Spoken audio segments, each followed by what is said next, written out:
Well, welcome to March. And that's right, this is March. The madness is now upon us. And after a year hiatus, the West Virginia Mountaineers are back in the NCAA Tournament. Bob Huggins back in the NCAA Tournament. I am Mike Asti, and this is WV Sports Now, and this is our 2023 Men's NCAA Tournament preview show, as we're going to preview the Mountaineers' first-round matchup with my guest team that he covers, George Gerbo, joining me as he covers Maryland for the Washington Times. And West Virginia has that 8-9 matchup with the Maryland Terrapins, a quasi-rivalry between the two schools. Maybe not so much basketball-wise, but nonetheless, an interesting, intriguing matchup for West Virginia to start things off. And then the winner of this will get the number one overall seed in Alabama, and maybe a tough road on the floor, and then probably some drama and questions they have to answer off the floor as well. But before we get there, we're going to talk what you can expect from Maryland. For any West Virginia fans maybe that don't follow Maryland, like my guest, who I will tell you is a West Virginia alum as well as covering Maryland. So he might be the guy who followed both of these two programs. But if you're not, we will learn about Maryland through George. So George, thanks for jumping aboard Absolutely. here. Maryland gets in the NCAA tournament as well. Obviously a big deal for Maryland. And they were kind of a team that, unlike West Virginia, because I got to tell you, as you can imagine, covering the Mountaineers, it feels like it's been 7 seasons. So beginning of the year, West Virginia started off hot, non-conference play, playing well. Really, the games they lost in that 10-2 stretch were against tournament teams now, top 3 seeds, Xavier, Purdue. Purdue snagged a number 1 ranking later on. They looked like they were going to reboot from a year ago. They got a whole new roster. They were going to be fine. You get into conference play, 0 for 5. Looks like the wheels are falling off. Fans are upset. It looks like it's going to be like last year, despite a different roster. And they fight, scratch, and claw in, I think we all can agree, the toughest conference in the country, and get in thanks to them help from some computer rankings and everything else, and also a hot end to the season, winning 3 out of their last 4 and almost beating Kansas and then winning a tournament game. Conversely, Maryland kind of started off where it looked like, okay, maybe a surprise to the country. This is going to be a really good Maryland team. They're probably going to make a tournament. They started stacking wins in a Big Ten, which is still a good conference. And once you got to a certain level, it was like, okay, they're going to make the tournament because they have so many wins. But then the reverse of West Virginia, they kind of slid towards the end of the season, finished 5th in the Big Ten and 21-12 overall. So not that much different, not that much better than West Virginia's overall record, despite a better beginning to their conference play. So paint the picture for us of the Maryland story deeper than how I just gave it to you, on how this team got into the NCAA tournament, how they're an 8 seed, and, you know, kind of the roller coaster ride that has been Maryland as well. Yeah, I think people at some point, maybe when the season is over, Maryland fans and people will kind of write the retrospective just about just how far this team has come. I tried to do it after the Purdue game, which was their biggest win of the season. Purdue was a number 1 seed the previous week. Northwestern had upset them at home, and then they came into College Park, and Maryland had upset them, and when they were a 3 seed. And of course, they're on the 1 line in this tournament. But this is a team that we're talking Mark Turgeon. December of last year. So, 15 months or whatever. I say quit on this team, mutually agreed to separate from the university. Mark Turgeon quit on this team, on his team. Okay. And it just kind of was a rudderless ship for most of the season, helmed by Danny Manning, who was the interim coach at that point. You remember him as an NBA player. You remember him, Danny the Miracle, was at Kansas. Mark Turgeon was a teammate of his at Kansas. Danny was a head coach at Wake Forest prior to coming to Maryland, and he, with utmost professionalism, guided this team through a little bit of a listless season. And there were some high moments here and there where they won, okay, but it was unfortunately kind of a lost season for Maryland. And so they go into this exact time last year, and after Seton Hall loses their game in the NCAA tournament, Kevin Willard is their target. I was covering the NCAAs in Pittsburgh last year, and the rumors were starting because that was the first weekend of the tournament. And, Seton Hall lost that first weekend, and okay, I think Maryland's targeting Willard. And so they bring him in, and there's a whole bunch of names bandied about. Mike, and it's funny, two of the names bandied about are ones we're talking about now this year, Mike, in Mike Bray, who is a DeMatha Catholic grad in Hyattsville, Maryland, just down the road from College Park, just down the road from Maryland's campus. Would he want to come back and lead the Terps? And also Rick Pitino, whose name just kind of comes up because people can't get enough of Rick Pitino after 30 plus years of him being in coaching. Hey, I already dropped the dark horse run. I got Pitino win a couple games here on my bracket. Yeah, I like it. Fighting Iona with Rick Pitino. You never could know what he's going to do in March. And so they go and Willard said it. Kevin Willard said it this week. I guess I made Damon look good. Damon Evans, Maryland's athletic director, and he's come in and steadied the ship. And this is a program and a fan base that had been disconnected from each other over the last couple of years at the end of Mark Turgeon's tenure. In 2020. They win the Big Ten They win a share of the Big Ten regular season championship. They lose some games at the end of the year that could have given them the title solely, kind of like this year, where they could have won some road games that would have given them a better seed in the Big Ten tournament. And of course, that season we never get to see the NCAAs because of COVID-19. So this season, Kevin Willard, he brings in local guys as part of his assistants and re-emphasizes and refocuses on the DMV. And if you're from DC or Maryland, you know how much it means to people. Mike Lockley's trying to do it in football. Kevin Willard wants to do it in basketball, about keeping those guys home, because Hunter Dickinson at Michigan, he's a DMV guy. Caleb Williams, who just won the Heisman at USC in football, he's a DMV guy. Why do you to go back to West Virginia? Why do you think they hired Dermar Johnson? Mm-hmm. I know it was controversial on how they kind of ousted Larry Harrison. That goes how it feels like a 6-year-long season because he had been there so long. They replaced him with younger blood, no matter what you think of that move. And they do it with somebody with that DC connection for that recruiting base. They're trying to compete with Maryland and those schools to get those kids by using him, who's a legend to that area, as you know. Correct. And so, this was a team that was picked 10th out of 14 teams in the Big Ten heading into the season. And Kevin Willard out the gate goes 8-0 in his first 8 games. That includes beating Miami, who was a co-champion in the ACC and the number 1 seed in the ACC tournament. St. Louis, which was a good win. That was away at a tournament up at Mohegan Sun in Connecticut. They beat Illinois, who was ranked 16th at the time. And so start off 8-0 like that. They have struggled, and it'll probably be highlighted by Mountaineer fans everywhere, how much Maryland has struggled on the road. They are 2-9 on the road this season. The 2 road wins are not pretty. It was at Louisville. Well, so has West Virginia, though, to be fair. Well, listen, West Virginia's got way better. Yeah, we got at Louisville, who won 4 games this year, and at Minnesota, who was the worst or next to last team in the Big Ten tournament. So they did go, including their time in Chicago at the Big Ten. They are 3-2 in neutral site games. So if you're a Terps fan, you want to kind of emphasize that neutral site. They played Tennessee.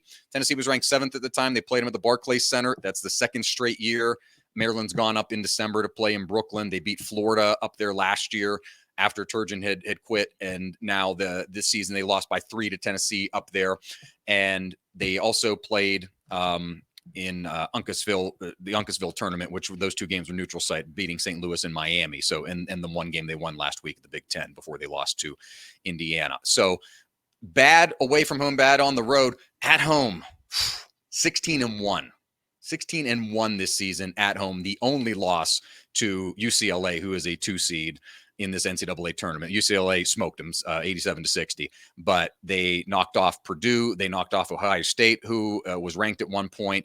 They knocked off Indiana, a ranked team at home, only meeting of the season. They knocked off Northwestern, who was a ranked team at home, who finished 2nd in the final Big Ten regular season standings. So tremendous. They played tremendous at home. Xfinity Center kind of got back to how Maryland fans would have remembered it when the building opened, when Gary Williams was still coach in the early part of the Turgeon days.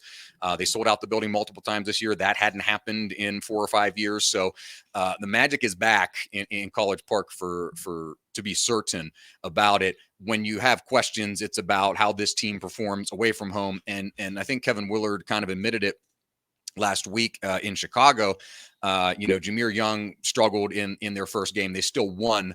And Dante Scott was the guy who stepped, the veteran presence of Dante Scott, who's been there as a senior now for 4 years, stepped up and scored 16 points in the first half in their win over Minnesota, and beat them again in the Big Ten tournaments. They beat them 3 times this season. But you hope that the bright lights and kind of the stage don't get to them, because you've got Jameer Young, local kid, again, DeMatha, got him to transfer back home and play after playing his previous time at Charlotte. Don Carey, Upper Marlboro native, transferred back home, came and played. Those are your 2 guards. Julian Reese in his second year from Baltimore, another local kid, is your center forward.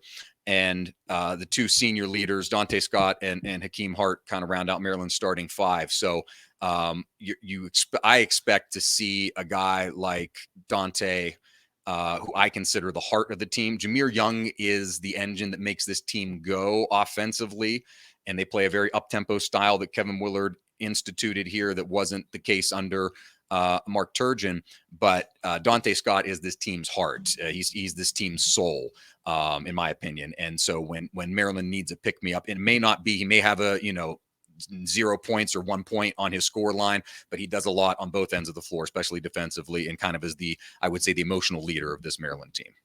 George Gerbo joining me here. George covers Maryland for the Washington Times, West Virginia Sports Now. It is West Virginia and Maryland 8-9 matchup in Birmingham in the 2023 NCAA Tournament. So, like West Virginia, Maryland had to rebound from adversity and from maybe seasons that they didn't really desire, and kind of rebuild the roster and kind of get here on maybe a roller coaster ride of a season as well, both doing it from major conferences. This, at least for the fan base, not for obviously these players, maybe Huggins a little bit too. Maybe revenge chance for Maryland fans. 2015, they did meet in the NCAA tournament back then. West Virginia with Press Virginia, winning it by 10 in that game pretty comfortably. So we'll see what happens here in this one. Now, as you mentioned, this was a team that maybe didn't have expectations entering the season in Maryland, then started out hot. You're then getting into having to play on the road, which caused Maryland to struggle. Obviously, this is not going to be home cooking for Maryland, so it's not in West Virginia. It's neutral site. We'll see how that goes. But it's a Maryland team that ended up as an 8 seed, despite finishing with over 20 victories, despite having a Big Ten that did have normal staples like a Michigan having a really down year, even Ohio State. They're not like they are in football, but they're still usually good. They were totally off the map despite having a run through the Big Ten tournament. And the Big Ten was what nobody would predict. Penn State almost won the conference tournament, for crying out loud, losing it by a basket. And Purdue right now looks like a team that maybe could make a Final Four run, but they've also looked vulnerable at times. So this isn't really your Big Ten of old either. It's hard to gauge because in the transfer era, these rosters are ever changing. But how did this Maryland season meet your expectations? You covered this team for a few years now, entering this season, knowing things were going to be different, knowing the coaching staff, knowing the roster was going to be different. It's hard to know, but what were you thinking beginning of the year? And then how did you feel as the season unraveled? Was it almost, because it felt like just from watching afar and even following some Maryland fans that they didn't expect anything early. They then were getting disappointed with how things were unfolding. And unlike West Virginia, who had to fight their way off the bubble to get in, and they're pretty happy with a 9 seed because they were a 10, 11 or on the bubble as recent as 2-3 weeks ago. It almost feels like Maryland, after how hot they started, they're not too thrilled with ending up in this 8-9 matchup. It does put you against the 1 if you do win this. It's not the greatest seed line situation. And West Virginia playing so well right now, they could lose this game. Yeah, it's they were, most people, myself included, would have had them comfortably as a tournament team even before the Purdue upset. And then you go ahead and upset Purdue and it's like, okay. And then they went and beat Northwestern after that, another ranked team, 5 different ranked wins. Right. So they were on that trajectory pretty much all season, which, to your point, to your question, blows away what the expectation was. Again, 10th, predicted 10th in the Big Ten to start the season. Yeah. And yeah, it's a Big Ten that's a little bit different. Michigan's, Hunter Dickinson's a great player, All-American caliber player. Michigan doesn't make it. Bit of a down year for Michigan State. Yeah, or they're in, but yeah, down year. they're Yeah. in, but like they're not, they're not world beaters. Again, Northwestern was your number 2 team here, Yeah, and Northwestern is having there's one other season like this in Northwestern basketball history from when I was covering the game, and it was in the 1930s. So that tells you the state of how that goes there in Evanston. And you're not almost 100 years old. Yeah, I know. Yeah, I know. I can't. You're not going to sip on some brandy. I feel like you have some almost 100-year-old tendencies, but no. I do have some old tendencies. You have some 90-plus-year-old tendencies. You can sip on some bourbon. Fan of reading the hard copy in the newspaper. But no, George was not covering Northwestern in the 1930s. No. And then Indiana, which is interesting. I saw. I was in. They're another one of those. They almost feel down. It's like everyone predicting them to lose that first round game. And I even actually was covering the NFL Combine. A few colleagues that cover Indiana were all talking about how the season's, was such a disappointment, and they're having discussions thinking like, what are we going to do? We're going to move on from this staff. And I'm thinking, you're a 4 seed. What do you mean moving on? I get it, Indiana, but it just was hard to wrap my mind around covering West Virginia. And these people are firing a coach as a 4 seed, but that's where you are if you're Indiana. And these are the top dogs of the conference that ended up ahead of Maryland. Yeah. IU fans are an interesting lot. They are extremely passionate. They travel everywhere. I was actually a spectator. They're the Notre Dame football fan. That's what they are. Yes. Yeah. I was a spectator in December in Las Vegas when they played Arizona. Okay. Which was a top 15 matchup at the time. Yeah. And the MGM Grand Garden Arena was 90 per Arizona's next door. Arizona's the next state next door to it. Just drive past the Hoover Dam and you can get to Arizona. And the arena was 90%, 90 to 95% Hoosier fans, which is kind of wild. Yeah, it's a national team. Yeah, it's a national team. Yeah, sure. and a lot of people, they obviously basketball is something I said before. Basketball is religion in Indiana, and they worship it there, and rightly so with the history and everything going on there. But to your point, and to the people that you talked to at the Combine there. Man, after Trace Jackson Davis, who, if Zach Edey wasn't the dominant 7+ foot presence he is, Trace Jackson Davis, in my opinion, would be the player of the year. Him and Jalen Hood-Schifino, who was born in Pittsburgh, the freshman, so they've got him for a couple more years. After them, it drops off. It drops off real quick. So, and if you and Maryland in their meeting in College Park, the regular season meeting, they held Hood-Schifino to, I believe it was 1 point in the first half and 3 points overall, 1 second half bucket, and a foul shot made in the first half. So, if the point guard doesn't get going and they can't get it down to Trace, who does everything on both ends of the floor, guy's a tremendous kid, tremendous player. Indiana could run into some trouble, and I see that being an issue. To your point about Maryland, again, the home road disparity, it's beating a drum here, but they pick off 2 or 3 more games, and they're, let's say, a 6 seed. Yeah, I guess the point of the question is if they won those 2 final games in the final week of the season, which were against, at the time, quote unquote, low teams, Ohio State on the road and then Penn State on the road. They lose at Ohio State, and who makes a run in the Big Ten tournament, and Penn State obviously came within a bucket of winning the dang title. It doesn't look as bad now, right? And Penn State beats Maryland because they get in a tie game because Hakeem Hart and Jameer Young went up for the ball, and they couldn't pull down the rebound, and so Penn State picked it up and put it in with a half second left, and they won the game. So they encountered 2 teams that were bad in the rankings or bad in the standings that went on a run there. But there's so many. They had a 7-point lead at Nebraska and lost that in overtime. Okay. They only lost by 3 on the road at Purdue, at West Lafayette. So they've had their opportunities to win these road games. And if they did, Mike, we're talking, if they won one of those 2 games in the last week, I think they would have been closer to a 7 seed. And with 3 or 4 more road wins, which were easy to get in my opinion, in this season, they would have been, a 6 or a 5, give or take, which obviously I did not have them making the tournament. They were kind of a 16, 17 win team this season, in my opinion. If they could get there, that was beyond expectations. I don't think anybody had them getting 20+ wins in Kevin Willard's first season, putting together a roster in, as he describes it, 6 weeks, basically, from the time he got there in March to bringing in transfers and solidifying who was going to be there. So it's a tremendous accomplishment for Maryland fans. They should be happy. They can have the expectations, which they do, which is why Mark Turgeon was let go. They had him during the the end of Mark Turgeon's era, and the team didn't live up to that. And so now that's back. The fan base is back. The energy is back. And so you've got something to build on here. This may not be the tournament that it turns into a long run for Maryland, in my opinion. But partly due to inexperience, partly due to just them and how they have struggled shooting, which is as Mountaineer fans and as somebody covering the Mountaineers, the West Virginia people know all too well about the Mountaineers kind of having the same problem. So the teams are a little bit similar in that regard. But yes, this is far and away better than I think most people, myself included, would have thought Maryland could do this season. Yeah, George Gerbo again of the Washington Times as we are previewing West Virginia, Maryland, first round of the 2023 NCAA Tournament. Both teams maybe not supposed to be there before the season started, and yet both teams are here. Would it be fair to say, though, that West Virginia is entering this game hot, playing well, playing some of their best basketball they've played all year, starting in the last 2 or 3 weeks, and maybe that's not the case for Maryland? I know a lot of West Virginia fans are telling me all the time that the second this game was announced, aside from arguing about a rivalry or not, they were excited because they thought Maryland is a very beatable team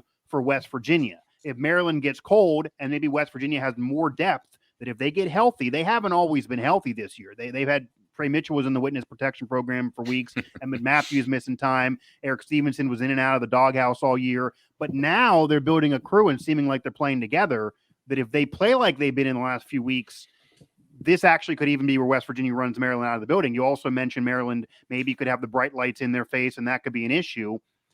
West Virginia's not that experienced either when we're talking NCAA tournament, obviously. Eric Stevenson, the now best player and leader of this team, he's never been there before.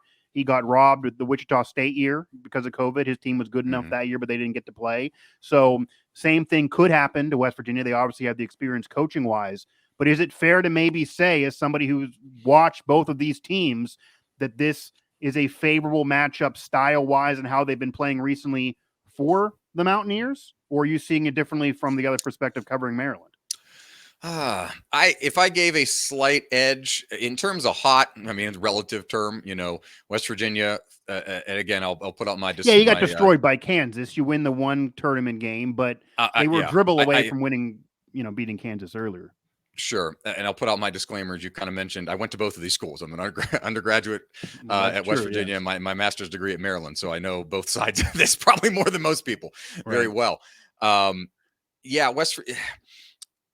This team throughout this, and I've told this to people, and this is where, analytics and stuff come in. West Virginia is a net in the NET, the net rankings, NCAA rankings with your quad wins and everything. West Virginia's a 25, Maryland's a 31. Maryland, for a good chunk of that middle part of the season when they were winning those home games, they were up into the top 20 in the net rankings, and now have fallen down a little bit.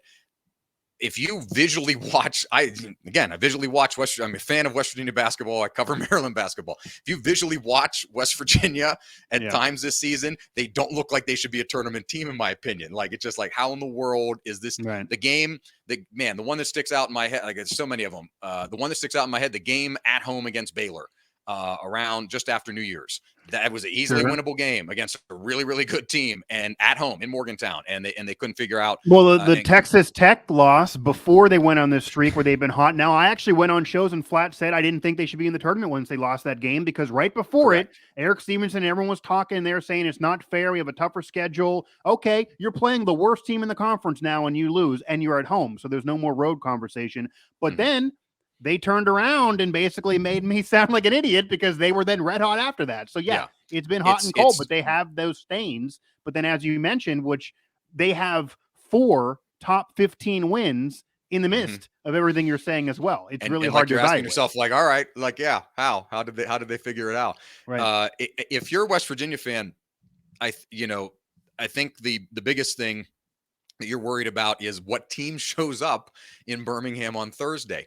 Is it the one you've seen that, scores less than 30 points in the first half and misses 7 of 8 shots from the field to start the game, which Maryland has done from time to time? Say the best of these two teams show up. Yeah. Hypothetically speaking, say the best version of West Virginia and the best version of Maryland shows up. Then who do you favor?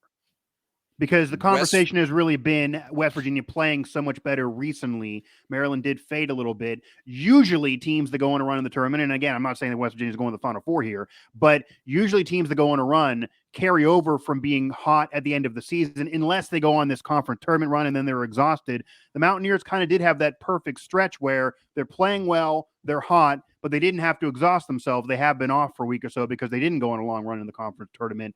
Say you get the best version of West Virginia, and then you get the best version of Maryland. Who do you think has the edge then? I guess I'll just ask it bluntly. Who do you think has the edge in terms of this being a more favorable matchup? Because I could see it from both sides, but I will tell you, a lot of West Virginia fans think this was a very favorable matchup. And they know, obviously, that this is a hot and cold team. But I guess the thinking is what you alluded to. Maybe Maryland doesn't have as much depth in scoring, and if they go cold early in the game and Eric Stevenson hits a few threes, they could bury Maryland. Yeah, it's I would go slight West Virginia and mainly physicality, because when Maryland gets in foul trouble, which hasn't been too often this season, but it's very specific, and it's Julian Reese, huge shout out to him, because he has gone up against the Big Ten, in my opinion, the biggest bigs are in the Big Ten, or at least the most dominant bigs. Yeah. I forget the kid from Wisconsin's name, Zach Edey, Trace Jackson Davis. He's gone down underneath with guys that are taller than him all season, and he's held his own. And a lot of people, were skeptical about that in the beginning of the season. And Kevin Willard told us, right before the season started, I believe in Juju, and you're gonna see something different in him. Juju's his nickname, and and he has held his own against these people that probably most observers and Big Ten fans wouldn't think would be the case. That being said, if West Virginia can cause issues physically for Maryland underneath, I think West Virginia, because Maryland doesn't go deep is kind of the problem. And this will be fixed as Kevin Willard gets into his time at Maryland and gets more people in. When Reese gets in foul trouble, and it's, you can almost write the check now that he'll have minimum two fouls in the first half. That's just how the season has gone. And then he usually commits the third one right after halftime, relatively quick after halftime. And so then what happens? They go to Callum Swanton-Roger, who had a really nice dunk against Hunter Dickinson in Michigan, but that's like his highlight for the season. He's a tall guy, but he doesn't add anything to them. Ian Martinez and Patrick Emilian have done, excellent work for Maryland off the bench, but this really is a team that revolves around those five starters. Dante Scott's tremendously physical. Juju is as well. Jameer Young will take it to the rack on anybody in the country. He's also physical, but when it comes to underneath and they lose Juju there, they lose offensive presence on and offensive rebounding on the front end, and then the same thing defensively, because they don't really have anybody to go up against bigs. For West Virginia, I know Mo Wagi is injured, but it's a Bob Huggins roster.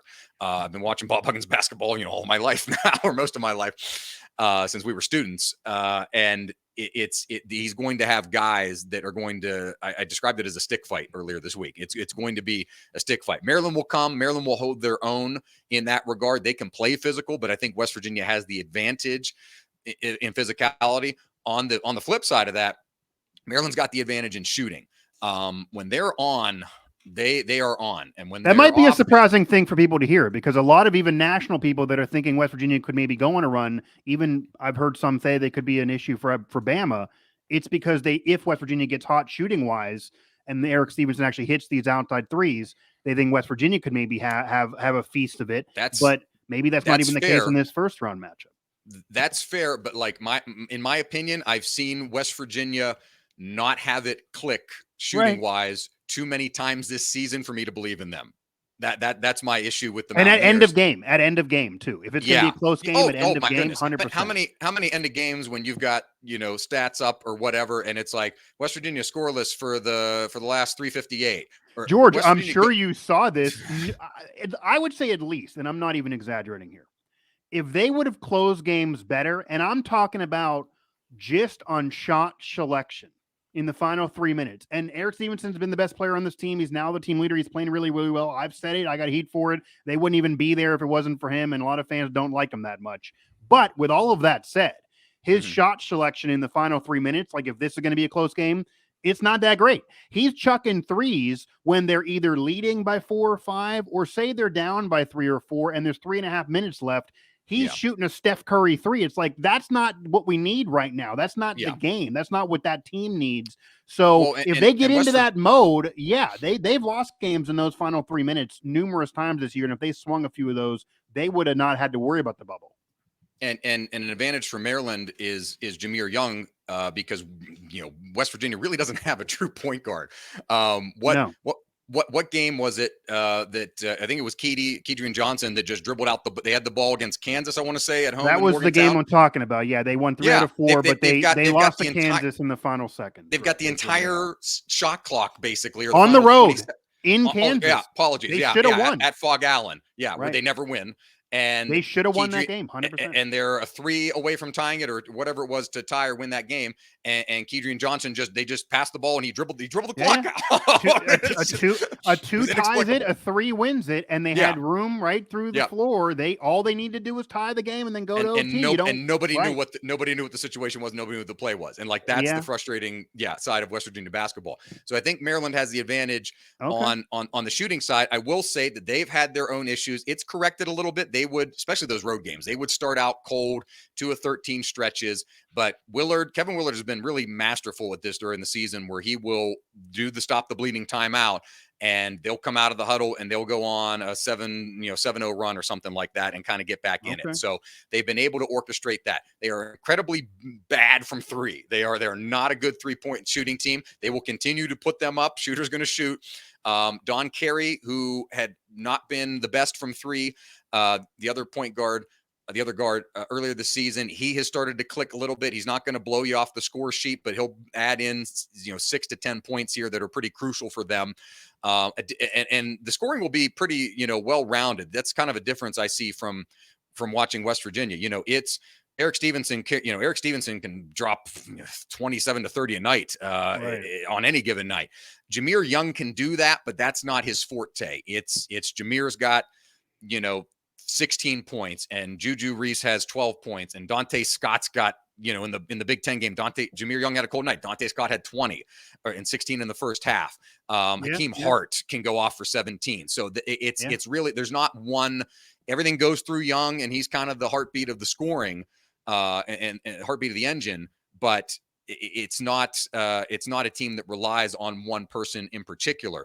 And they were, at last check, and I haven't checked in the last since the Big Ten tournament started, they were either 13th or 12th out of 14 teams in the Big Ten in terms of 3-point shooting. They're not good at 3-point shooting. Shooting percentage kind of hovers around in the 40% range, but then they go off against Purdue. They shot 80% in the first half against Purdue, and season high 63. I think it was 63% season high against Purdue. So they can do it. It's just a matter of getting the right looks and not rushing shots. In contrast to West Virginia, what we just talked about, they're not a team that's going to run the shot clock down to 3 and then put up a shot. They're gonna find the look, and it's going to be quick, because it's Kevin Willard's offense is very fast paced and up tempo, and they run the floor both ways, and so he expects that out of them, and they've gradually transitioned into how he likes that offense run this season. George Gerbo again from the Washington Times. We're talking West Virginia, Maryland here, first round preview of the NCAA tournament. And you keep bringing up Purdue. That's actually a game that I'd recommend for West Virginia or Maryland fans to watch prior to this, because they both played Purdue very tough. And West Virginia played Purdue before everyone realized, okay, this could be a Final Four, one of the better teams in the country. Maryland played them at a different point in the year. Maybe people are more down on Purdue now than when West Virginia played them, but they both played them. They played one of the better players in the country and one of the better teams in the country, and they both played them similarly. So and really, these two teams are kind of similar in a way. I think maybe, to be fair to the conversation of West Virginia being a better shooting team or could be a better shooting team, as you're saying, it probably does go to 3-point percentage. And as you know, in basketball these days, shooting goes a lot to what you do from 3. Like if you're just a jump shooter these days in the NBA, you're basically off a team. So it is about 3. If West Virginia gets hot from 3, maybe that's the edge that they would have. Who knows? And I will say to your Milwaukee point of him now being injured, obviously, that did kind of force West Virginia to change the team. And I know there are a lot of people, including actually a colleague of mine that covers the team on a beat and will be out there in Birmingham, Ethan Bach, he truly believes that once this team was forced to go small because Milwaukee was hurt, that's why they got hot, and that's why they're better than they were earlier in the season. That a small ball version of West Virginia, which is not normally how Huggins goes, is better. If they bring that to the table, it might not be what you're used to of, say, Press Virginia when these teams met 10 years ago. I mean, this is a little different than what Huggins had in the past. This is more of a small ball type of team, a shooting team, of course. He gets frustrated and fans get frustrated on the amount of turnovers this team gives up. So if they do that, if they have another 20-plus turnover game, Maryland could certainly have a major edge there. Usually in losses for West Virginia, for the Maryland fan, they're usually turning it over 20-plus times. And when West Virginia turns it over around 15 or under, and Eric Stevenson gives you 20-plus, and then usually somebody else joins him in scoring, that's when they win. So you can kind of see how the game unfolds. But they've even had wins where Trey Mitchell was totally not really relevant in the road game at Iowa State, which was arguably the biggest win of the season. So they've had wins that don't make sense as well, and so is Maryland. So we'll see about this game. Quickly, as we round things out, then, we talk so much about the offense, and we'll get a prediction here before we close, and I have one opinion question that I do want to ask you as well about how college basketball has kind of been this year, because you brought it up earlier with the net rankings, computer rankings. That's what got West Virginia in this tournament. So it's relevant to the Mountaineers, really. They don't have the record for it. They don't have the record historically for it. That's why some are mad about it. But the way basketball is evaluated toughest schedule in America for West Virginia, right. I believe. So fifth toughest schedule, 7 Big 12 teams. Back-to-back years, a Big 12 team is represented as a national champion. Baylor and Kansas the defending. People think they could do it again. So they've had such a hard schedule. You play Kansas, it feels like every other week. You have such a hard schedule. That's why they're kind of getting the mulligan. They've actually moved up in the rankings, computer rankings, after losing. So that's a different ball of wax for West Virginia this year than even Maryland in a major conference, because the Big 12 has been so tough. But outside of offense, because it sounds like, just correct me if I'm wrong, if you had to give a checkbox, you would give Maryland the checkbox offensively. Yes. Okay. Who gets because the check? I've watched West Virginia not be able to score points too many times this season. All right. So well, they can, but I've seen it not happen too many times. True. Although you have to figure West Virginia has to score at least 70. Right. West Virginia has to score at least 70 to win, basically. Like, that's their number. Right. Maryland wins games in the 60s relatively frequently, but because of their defense holding other teams down at the same time. West Virginia does not win games if they are scoring in the 60-point range. Oh, 100%. No. If 100%, they have to be clicking. They have to be hitting shots, because the shot selection is just not going to be good. And if they hit them, great. If they don't hit them, then it's going to be a problem. And you mentioned Maryland foul trouble. It goes back to these teams being so similar that it could be a really, really fun matchup to kick off Thursday, by the way. They are so similar. It's about two evenly matched teams as you get in the whole tournament, honestly. Really. And for both a first-round matchup. Both of them may have a shot against Bama. So this is an interesting situation, even though you have the number 1 overall seed in there. But yeah, these are similar teams, because it even connects to foul trouble. You said if Maryland gets in foul trouble, they're gonna then have a problem, and they could really lose to West Virginia. Well, again, West Virginia's had foul trouble as well. And it actually goes back to earlier in the season. You mentioned Bob Huggins and kind of the physicality. I don't know if you were aware of this, but he actually told us in the media, one of the media sessions, that the whole bully ball mentality that Eric Stevenson had been promoting, that he wants, and that's why he came to West Virginia. He wanted to handle that under Bob Huggins. He talked about growing up watching clips of the Bad Boy Pistons. Like, that's what Eric Stevenson wants to be. Huggins said that would be a disaster, and we would be in so much foul trouble. Like, that mentality he wanted to get away from. So they had a lot of foul trouble earlier in the season. It did kind of go away, but he actually doesn't want them to be a typical Huggins team that gets you physical, that Deshaun Butler and those teams and Javon Carter, the Sweet 16 runs, where they were doing it physically and beating you down, press Virginia, the Maryland fans are used to from the previous matchup. He wants that gone, because he thinks that gets them in foul trouble and then could lose them games, and it has this year. So that'll be interesting. Again, it will be interesting, as you said, what team shows up. Is it small ball? Yeah. Do they play physical? Do they get in foul trouble early? Do they hit shots early? Do they play well down the stretch? West Virginia's home game against Iowa State, they were calling a foul every 40 seconds at Iowa State. And that's what Huggins was alluding to, and he basically was trying to say it's because the Big 12 is not going to give you the favorable calls, obviously, that if you do old school Huggins ball that you dreamed of playing under, it's going to be a problem in 2023 because you're going to have fouls Yeah. all day, which has happened in some of the losses. So that could occur too. But if we move to defense, then where do you Yes. give the Bucks defensively?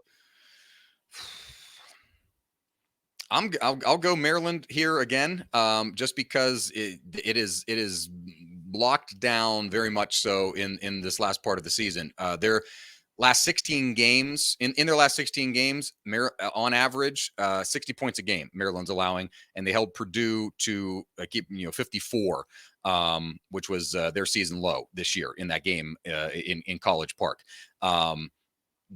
The way they've done it repeatedly in these games, maybe that's a product of the Big Ten a little bit, which I'm kind of curious to see. These really are two styles kind of going against each other. It's Big 12 basketball, which I watch very painstakingly from afar, and try to see, like, knowing West Virginia needs to score. I think West Virginia is 0-8 in games where they don't score more than where they don't score at least 70 points. So that it comes down to that. It's West Virginia is not going to win a game against Maryland 63-58. That ain't going to be the game. If West Virginia wins, if West Virginia wins, it's going to be 75 to 65. It's if West Virginia wins, I don't think it's close. I'll tell you that much. I think West Virginia.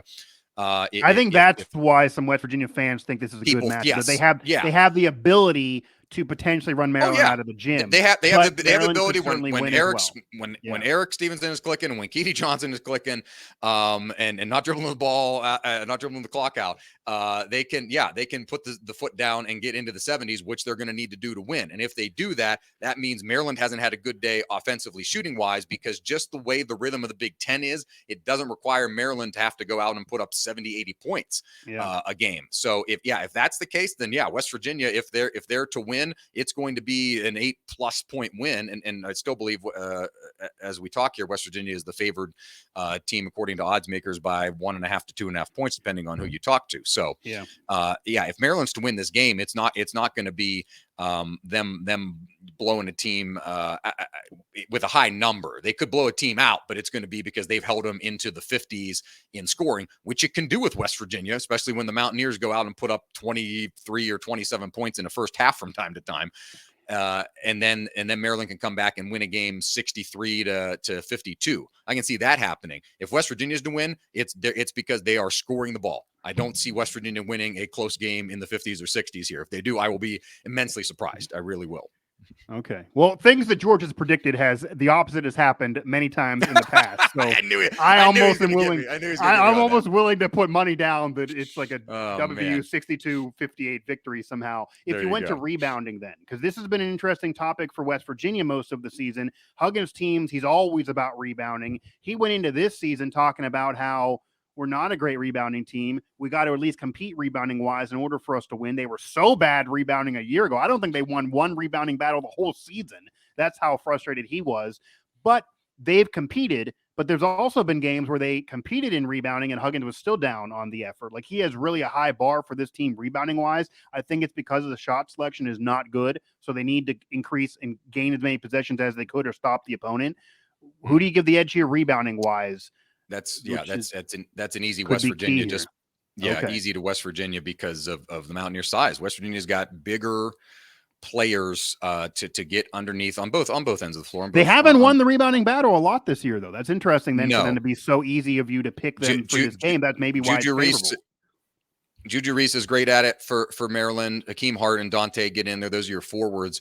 But again, and Willard will go to his rotations typically around the 12-minute mark of the first half or so, and you'll see Patrick Emilion and Ian Martinez, maybe Jahari Long come in. Maryland's going to be undersized in pretty much against every opponent they play. They were throughout the Big Ten schedule. They were able to overcome that with defense, and we've talked about the press here. Maryland utilized that in the half court pretty well at times. It's not a constant thing like Bob Huggins did back in those could they bring days. Press Virginia to West Virginia, who doesn't do the press anymore? That would be hilarious. Oh yes. No, I expect Maryland at times to utilize the press. It's not going to be all out for 60 or all out for 40 minutes. WVU does not press any longer, so it'll be the opponent doing it to them. Yeah, Maryland has utilized it with pretty good success. They used it with good success against Purdue and Indiana at home. So I think Willard's going to be able to utilize that in this game. But no, in terms of just overall size and who I think is going to win the battle on the boards, I would give that to West Virginia, just because Maryland doesn't go deep in the bigs. So if Maryland gets the rebound, it's because of toughness, it's because of tenacity, but it's not because they're outsizing anybody. And again, this is a matchup of two relatively equal teams that kind of got here in similar fashion. George Gerbo of the Washington Times joining me here, WV Sports Now, as we are previewing West Virginia, Maryland, first round of the 2023 NCAA Tournament, the 8-9 matchup, with the winner getting the number 1 overall seed in Alabama. Now, George, I do want to ask you this, and this is a topic that has connected itself to West Virginia really more than any other program in the country. West Virginia is a team this year that wasn't expected to do much before the season started, but they did retool the entire roster. They then got out to such a hot start that people thought, okay, this is a really good team. Some of the national media were saying this could be a top 4 seed. Look how good they are. They get in a conference play and they were so bad. And then it gets excused in a way because the same people and the computer rankings, the net rankings, which are only a few years old now, all say that, okay, we're trying to evaluate teams not by their record, but how good they really are. Because as you know, records sometimes can be playing. Yeah, and how they're playing. So record can be off of luck. Record can be off of getting a team on a down night. Record can be off of you're playing a lot of teams that aren't that great, or record can be because you're playing a lot of teams that are really, really good. If we're just doing it wins and losses here, College of Charleston should be the top seed overall. So that's not the case. You're San Diego State and those teams that stack wins. Houston, they're number 1 seed, but not number 1 overall. And they have all those wins. Why? They're a mid-major right now before they get in the Big 12. So a lot of this year especially has been about strength of schedule and the computers being involved. And West Virginia has lost games and actually moved up in computer rankings. There have been other teams that have won more games, and even after victories, have moved down in computer rankings. And to simplify all of this, because sometimes it's hard to understand, honestly, what they're basically trying to do, it's the same as if we watch a game or anyone watches a game out there. If you watch a team play, and then after the game's over, you say to yourself, man, they aren't as good as I thought they were. Even if they won, like say they were supposed to win by 20 points, but they win by 4, the net rankings, computer rankings, that's where they're going to come in and say, you won, but I don't care. You didn't impress me. You're going down. Whereas West Virginia, when they lost in the final dribble, even though they messed it up against Kansas on the road, Kansas ranked number 3 in the country at the time. That was a conference game on the road. The computer rankings, they all said, yeah, you lost, but wow, number 3 team in the country. They just were horrible a week earlier, and now they're playing right with Kansas. Bill Self says they got to be in the tournament. We're moving them up in the computer rankings. That's kind of how the season has been. What are your thoughts on how we ventured in terms of evaluating these teams, the committee, and getting the NCAA tournament field set? So much relying on strength of schedule, so much relying on computer rankings. Eye test still involved as well. Does this need adjusted? Going too much in one way, going too much in the other way? And did West Virginia earn their right in this field, or because of their record, regardless of how tough the schedule, should they not even be here? Because there are some people that feel like 14 losses, I don't care what happened. Maryland had 12, but that's kind of a bar that you don't want to go above. You lose 14 times, you just can't be there, regardless of who you're playing. But the way they fielded this tournament this year is completely different than really any other year. It really was reliant on a mulligan for strength of schedule and the computer rankings being a major factor here more than any other year. What are your thoughts on how they did it? Yeah, if you're a an old school fan, when I say old school, I mean within the last 20 years of the NCAA tournament, you kind of like seeing, oh, here's that team that made a run in its conference tournament and played its way in somehow. I would offer to you that Penn State was already in this tournament before they made their way to the final on Sunday in Indianapolis. They had played good enough basketball this season. And Jalen Pickett's a tremendously talented. I think Lamarty had him on the last 4 out before that run, though.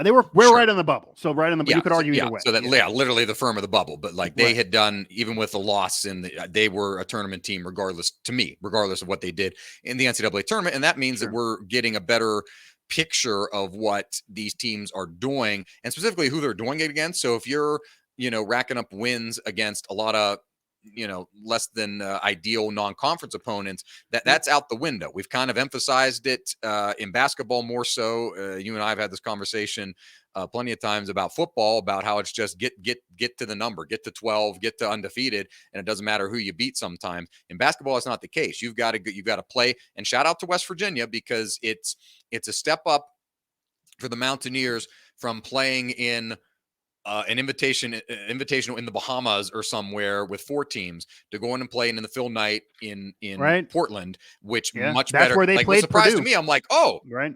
oh, West Virginia is actually playing legit Yeah. early season competition. I think those games matter. They did for Maryland in beating St. Louis, who was an excellent team, a tournament team last year, and beating Miami, who was an Elite 8 team last year, surprisingly. And then they come out this year and they win the ACC regular season title. So playing those games in the early season, specifically those tournaments, for West Virginia to go out there, Oregon's a far away. It's not playing in Orlando. West Virginia's played tournaments. I can't name the names, but I remember them playing in Orlando. I remember them playing in the Bahamas, playing those tournaments around in November, around Thanksgiving. For them to go out to the Phil Knight and play those games they did out there is a testament to Bob Huggins and everybody realizing that we've got to get some, teams here on the schedule, even with our conference being the toughest conference in the country. They went on the road. That. They went on the road and played Xavier, which was an emotional game for Huggins. It was his first time back there in 20 years since leaving Cincinnati. Mm-hmm. So I'll tell you, even, I know things about what happened at that game and what that family felt that I won't say here on the show, but agreeing to play that game was a lot for not only West Virginia, but the Huggins family. So, and what they dealt with there, and they should have won it. They didn't win it, but the games you're talking about, and this goes to the conversation, those games are the two non-conference losses before they got in the conference schedule. They lost to Purdue eventually. They did win a couple in the Phil Knight, and then they lose that game on the road to Xavier. They did beat Auburn, which was one of those 4 top 15 wins. It was at home though. So out of conference schedule, that's where you get 5th toughest in the country. That's 3 ranked out of conference teams, and then you're in the toughest conference in the country. We can talk all day that maybe it's too tough, but that conversation that exists in football where you don't want to make a schedule too tough, it didn't become a problem in basketball because they still got in because of the computer rankings. So it benefited you there. I guess the devil's advocate on this would be, though, it does make it harder on mid-majors. And it's fair because strength of schedule got to be a factor here for me, but it makes it harder on mid-majors. And as you talked about, you might have a less likelihood to see as often of a VCU, a George Mason, a Butler, those Cinderella stories, because their seed lines are going to be so bad if they get in at all, because their schedule's not going to be good. So they're not going to get the benefit of the doubt against. And it limits the opportunity for a second. It limits a little bit the opportunity for a second mid-major. So if you've got a team, the runner-up in the conference is not getting correct. In. Yeah, right. And so if you're, like Howard, for example, 16 seed, but they won their conference this year. They're in the tournament, DC based college, HBCU, for the first time in 30 some years. They won their regular season tournament. They lost their conference, or they won the regular season. They lost the conference tournament. They're not in, Right. So it takes that away for teams that if you don't dominate, VCU's another one.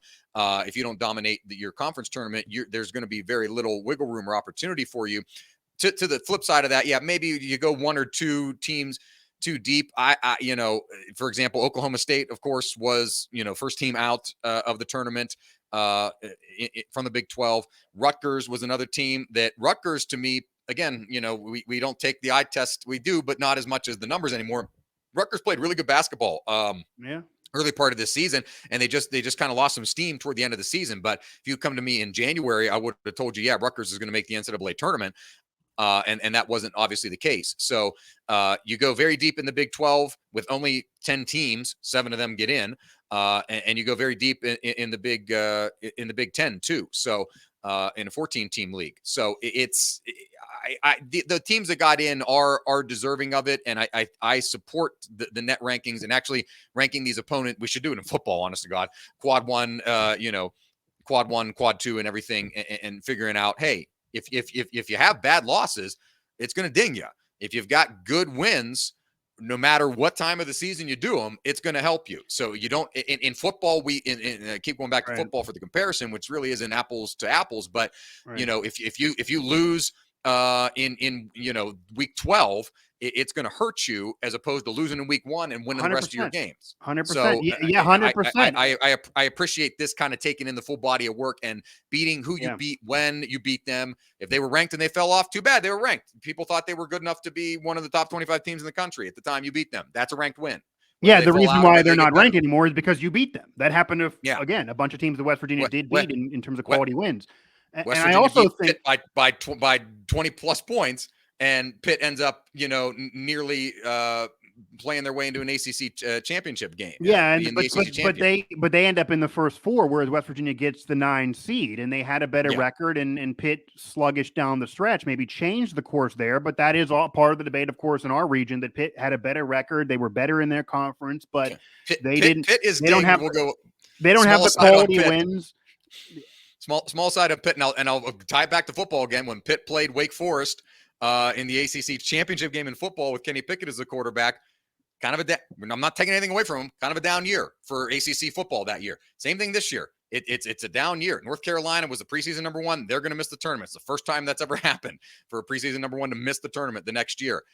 Duke in John Shire's first year, they're a solid team, but they're not world beaters. And UVA, for as good as they've been in recent years, they're now just back in the tournament for the first time in 3 years. So it's a little bit of a different year in the ACC. Louisville obviously was terrible. A lot of other teams were terrible and not as you usually expect from the ACC. So terrible's not even the word, actually. And I was actually at a press conference earlier in the season when Huggins, I think it was when they played Morehead State, he literally said to us, well, this team just beat Louisville. So like us running them out of the gym should be really impressive. I'm actually kind of impressed with my team. And then he literally looked down at a paper or someone handed him something and he was like, wow, like Louisville lost again. Like maybe I don't know how to evaluate my team yet. He made some joke because Louisville, it like light bulb went off for Huggins. Like, wow, Louisville is not good. Like I cannot use them anymore in press conferences. So that was just kind of funny to me. Yeah. And people thought Duke was a down team this year. So Duke in a down year wins the conference tournament. Is what you're telling me. So down year, they're putting a ring on their finger. But so it's been that kind of weird year. And I do think one of the benefits of having the NET rankings, or at least taking strength of schedule into so much consideration, is that the problem with college football in a way is if you make the schedule too tough, obviously it's too hard on you. If you make it too easy, you get like a UCF, then you get penalized and you don't get in. But if you make it too tough, you're not going to get enough victories. You do need to have a certain record to get in the playoff, whether it's 4 or going to be 8 now. Meaning, if you're a team that's going to have so many teams in your conference that give you quality games like Alabama, there's no motivation for you unless you're doing a charity service to schedule an out-of-conference prime time game against Texas, game against Notre Dame. Those games that they're trying to put on the schedule, they don't have to. They really shouldn't even do it. But having the NET rankings in there now and doing it the way college basketball is doing it, as you're saying, they're basically saying this is going to help TV. West Virginia, we're complimenting you for scheduling tough games. We'll put them on prime time. You might not win them, but it will not hurt you in terms of getting the NCAA tournament as long as you get enough of the rest of the crap. So they're giving them mulligan games. Really, it's almost like they're treating it like, okay, you want to play out of conference Purdue, who we think is a Final Four team. We're going to kind of almost give it to you as an exhibition game. It'll annoy some fans, but it's almost like a test from the committee. How do you play? If you compete, even if you lose, we almost check it as a W for West Virginia, which is hard for people to take because if you don't win it, people are going to say, how can I be happy? But that is kind of what they're doing. They're trying to incentivize teams to schedule tough games out of conference because it will not kill them like it would in college football. So George Gerbo here of the Washington Times. As we wrap things up here, I got to get your prediction. Who do you think is going to win this game? Who do you think is going to get into that second round and likely face Alabama? Or we can get really crazy. But who do you think is going to win this game? And then what's the score? It's tough. It is. It's very tough. We've got too many. The number of and this will never happen, ladies and gentlemen. So it's not. It doesn't matter. Yeah. Oh yeah. As Mike knows, my predictions. Do not take them to the bank. I've watched both of these teams or listened to both of these teams all season, covering one and watching the other one when I can. And West Virginia and Maryland played a lot of games similar, so I see all of your tweets and Ethan's tweets in my timeline as I'm churning out mine. Don't check the replies. Don't check the replies simultaneously. So I've got to go, the best predictor of future behavior is past behavior. And I expect the bad version of West Virginia shooting wise to show. I can't shake it, Mike. Okay. I've seen too many times this season. And I want to like compartmentalize and say, well, that was the Big 12, and now it's got to be easier because they're playing, teams that haven't played. As I've said during this program, I fully credit West Virginia as being the more physical team because they've played a more physical schedule and they've got more physical guys and they got bigger guys. But I think the ugly no points for 9 minutes and 46 seconds West Virginia shows up in this game, and I think Maryland wins it. I will, and Maryland's good side because Maryland, sans those two games against the two hottest teams into the Big Ten tournament, or the two teams in Chicago that played the hottest, both Ohio State and Penn State, and Ohio State was ranked at one point. Maryland had been playing really, really good basketball in terms of their shooting. They had not started games cold like they had done earlier in this season. They had found a little bit more of a rhythm in terms of their scoring and just haven't gone cold, and then they shut down and it ends up being a loss. So I will go. I think Maryland will continue to find that.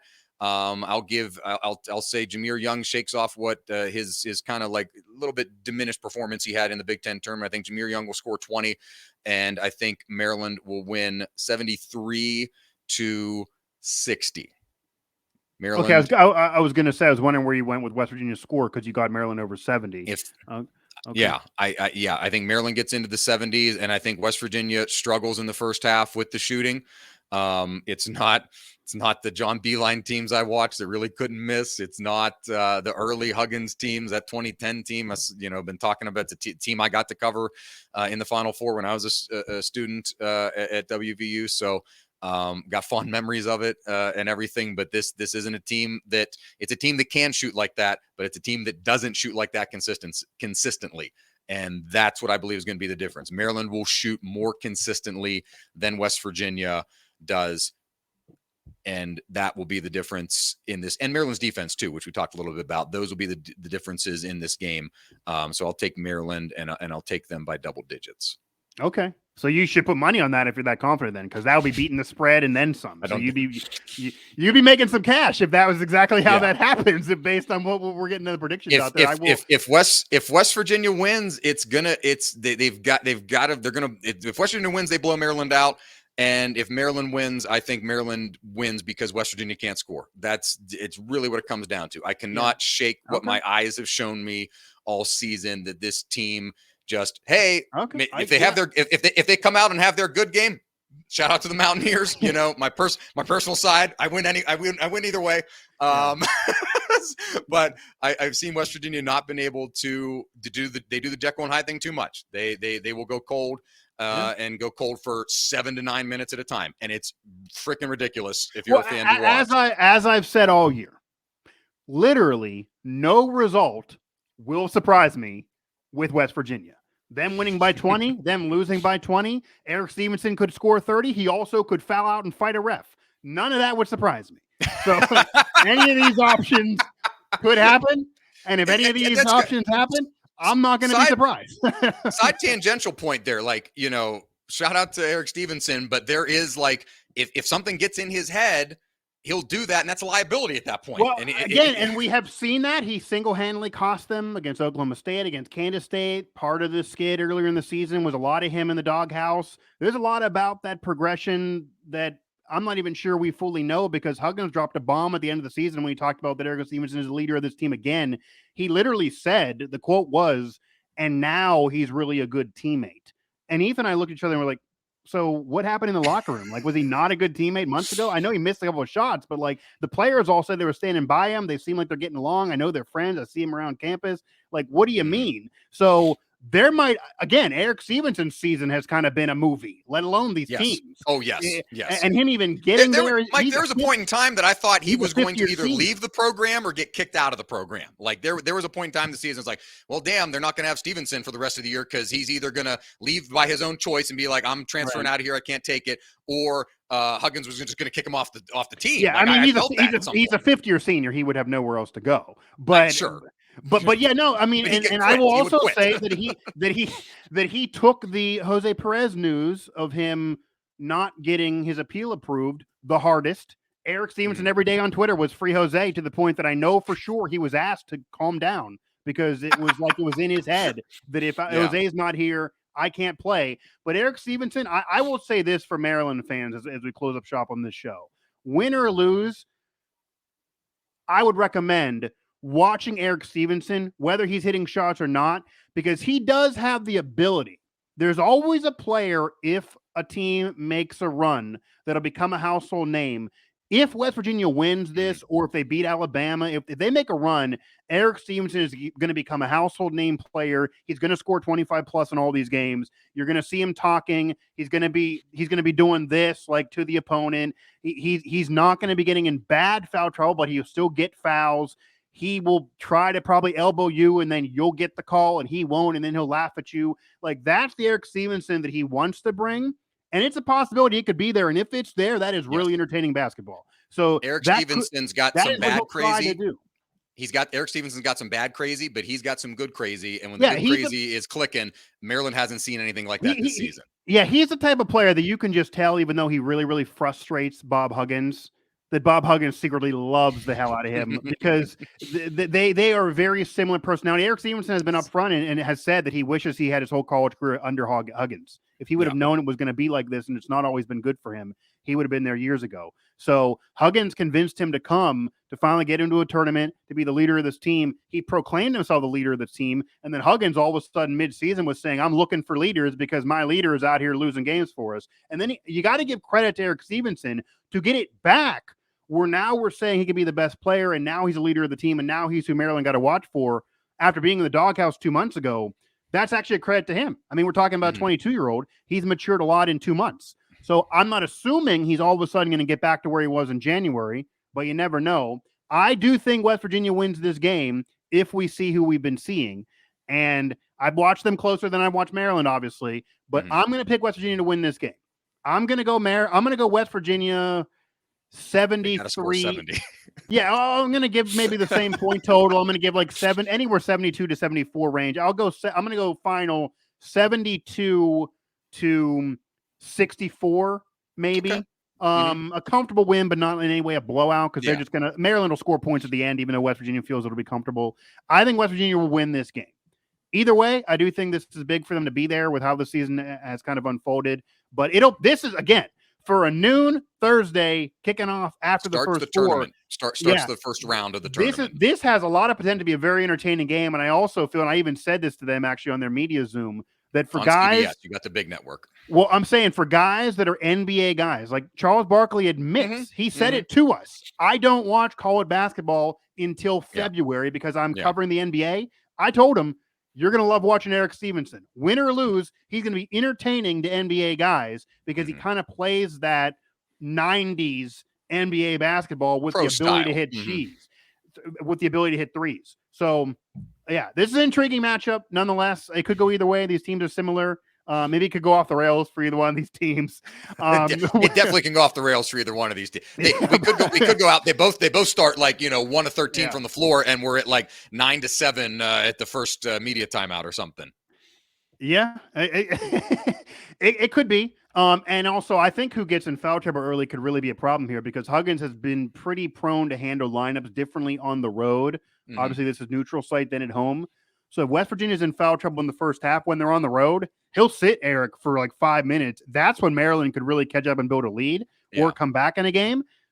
And I'm sure they're going to try to get Eric in foul trouble because they're going to hear all this and know all this and be like, let me just talk smack about his mother and try to get a problem going here, because it could happen. So we'll see who gets in foul trouble early and how this game unravels. But I'm going West Virginia. I cover West Virginia. You're going Maryland. You cover Maryland. Kind of chalk, I guess. But it's an 8-9 matchup, so it could go either way. West Virginia, Maryland. It's really close. In Birmingham, with the winner, you would imagine getting the number 1 overall seed in Bama, who many think is vulnerable for either team. So we will see if either could make a run. We will see what happens. Nonetheless, it is March. The madness is upon us, and I am pretty confident that West Virginia and Maryland, regardless of the result, they are going to deliver on some madness.